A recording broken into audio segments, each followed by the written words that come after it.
பெரம்பு சாமியார் சொன்ன மாதிரி இன்னைக்கு காலையில மனோஜ் பெரம்பை எடுத்து ரோகிணியை போட்டு வெளுத்து எடுக்கிறாரு. அடி தாங்க முடியாத ரோகிணி இவனை இப்படியே விட்டா நம்ம கதி அவ்வளவுதான், இதுக்கு இப்பவே ஒரு முடிவு கட்டணும்ட்டு திடீர்னு கத்த ஆரம்பிச்சு மனோஜ் பயமுத்துறாங்க.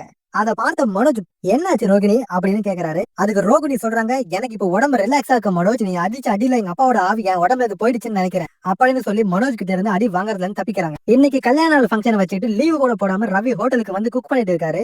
ரவியோட ரெஸ்டாரண்ட் ஓனர் நீத்து ரவி கிட்ட, என்ன ஃபங்க்ஷன் போகாம வேலை செஞ்சுட்டு இருக்கீங்க, வேலை செஞ்சது போதும் கிளம்பி வீட்டுக்கு போங்க அப்படின்னு சொல்லிட்டு அங்க இருந்து நீத்து கிளம்புறாங்க. அப்ப அப்படியே வழிக்கு கீழே விழுந்துடுறாங்க. நீத்து வழிக்கு கீழே விழுந்த உடனே ரவி நீத்துவை தூக்கிட்டு ஹாஸ்பிட்டல் கிளம்புறாரு. அப்போன்னு பார்த்து கரெக்டா ஸ்ருதி ரவியோட ஹோட்டலுக்கு வராங்க. ரவி நீத்துவ அலைக்கா தூக்கிட்டு இருந்ததை பார்த்துட்டு செம்ம கடுப்பாயி ஸ்ருதி அங்கிருந்து கிளம்பி ஆட்டோ ஏறி போயிட்டாங்க. ஸ்ருதியை பார்த்து ரவிக்கு என்ன பண்றதுன்னு தெரியாம ஸ்ருதி நில்லு அப்படின்னு கத்திக்கிட்டு ஹோட்டல்ல இருந்து வெளியே ஓடி வராரு. ஆனா ஸ்ருதி அதுக்குள்ள ஆட்டோ ஏறி கிளம்பி போயிட்டாங்க. ரவியோட ஃபங்க்ஷனுக்கு மீனா, முத்து, அண்ணாமலை எல்லாருமே கிளம்பி இருக்காங்க. அப்போ முத்து, அம்மா எங்கப்பா அப்படின்னு கேக்குறாரு. அதுக்குள்ளே அண்ணாமலை, உங்க அம்மா பெயிண்ட் அடிச்சிட்டு இருக்காடா அப்படின்னு கிண்டலா சொல்றாரு. ரோகிணி விஜயாக்கு மேக்கப் போட்டு விட்டுட்டு இருக்காங்க. அப்போ மனோஜ் சொல்றாரு, ரோகிணியை விட நீதான் அழகா இருக்க அப்படின்னு சொல்றாரு. ரவி வீட்டுக்கு வந்துதான் ஃபங்க்ஷன் கிளம்பாம ஸ்ருதிக்கு கால் பண்ணிட்டே இருக்காரு. ஆனா ஸ்ருதியோட போன் சுவிச் ஆஃப்ல இருக்கு. வீட்லயே எல்லாரும் ஃபங்க்ஷனுக்கு கிளம்பி ரெடியா இருக்காங்க. அப்போ ரவி கிட்ட இருந்து எந்த ஒரு சந்தோஷமும் தெரியல. உடனே ஸ்ருதி எங்கடான்னு எல்லாரும் கேக்குறாங்க. அதுக்கு ரவி, இந்த மாதிரி ஸ்ருதி ஏதோ ஒரு முக்கியமான டப்பிங் போயிருக்கா, இப்ப வந்துருவா அப்படின்னு சொல்றாரு. அதை கேட்டதும் மனோஜ், நான் எவ்வளவு பெரிய பிசினஸ் மேன் தெரியுமா, நானே இன்னைக்கு லீவ் போட்டுட்டு இருக்கேன், நீ ஃபங்க்ஷன் வச்சுக்கிட்டு இப்படி பண்ற என்று ரவியை கேக்குறாரு. விஜயாவும் அவங்க பங்குக்கு, என்னடா சொல்ற, எங்களை பார்த்தா உனக்கு எப்படி தெரியுது, ஏன் எங்களுக்கெல்லாம் வேலை இல்லையா, அவளுக்கு மட்டும் தான் வேலை இருக்கா, அவ இல்லாம நீ ஃபங்க்ஷன் போனா ஒன்னதானே எல்லாரும் கேள்வி கேட்பாங்க அப்படின்னு சொல்றாங்க.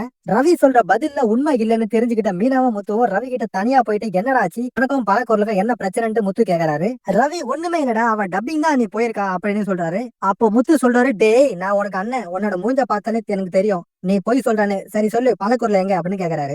அப்போ உடனே ரவி நடந்த எல்லாத்தையும் சொல்றாரு. இதை கேட்டதும் முத்துவும் மீனாவும், உன் மேல தப்பு இல்லைன்னா நீ எதுக்காக பயப்படுற, நீ பயப்படாம இரு, நானும் மீனாவும் போயிட்டு எப்படின்னா ஸ்ருதியை கண்டுபிடிச்சு கூட்டிட்டு வந்துடுறோம், நீ போய் ஃபங்க்ஷன் வேலையா பாரு அப்படின்னு சொல்றாரு. ஃபங்க்ஷன்ல அண்ணாமலையும் விஜயாவும் ரவி கிட்ட வந்து, என்னடா எல்லாரும் ஃபங்க்ஷனுக்கு வர ஆரம்பிச்சுட்டாங்க, இன்னும் ஸ்ருதி வரலையா அப்படின்னு கேக்குறாங்க. அதுக்கு ரவி, இதோ வந்துட்டே இருக்காமா அப்படின்னு சொல்றாரு. அப்ப விஜயா சொல்றாங்க, உன்னோட இஷ்டத்துக்கு நீ அவளை விட்டு வச்சிருக்க, எங்க பேச்ச கூட நீ மதிக்கத்தே இல்ல, உனக்கு இதெல்லாம் தேவைதான் அப்படின்னு சொல்லிட்டு போயிடுறாங்க. ஃபங்க்ஷனுக்கு பார்வதி ஆண்டி, மனோஜோட ஃப்ரெண்டு, ரோகிணி ஃப்ரெண்டு வித்யா எல்லாரும் வர ஆரம்பிச்சிட்டாங்க. அந்த நேரம் பார்த்து ஸ்ருதியோட அம்மாவும் அப்பாவும் ஃபங்க்ஷனுக்கு வராங்க. அவங்கள பார்த்ததும் ரவி, இங்க இருந்தா நம்மள ஏதாவது கேட்பாங்க அப்படின்ட்டு அவங்கள பார்த்தோம் பார்க்காத மாதிரியே காதுல போனை வச்சுட்டு கிளம்பி போயிடுறாரு. ஸ்ருதியோட அம்மாவும் அப்பாவும் அண்ணாமலை குடும்பத்துக்கிட்ட பேசிட்டு இருக்காங்க. அப்போ இந்த மாதிரி ஸ்ருதி எங்க, மாப்பிள்ளையும் என்கிட்ட பேசவே இல்லை அப்படின்னு சொல்றாங்க.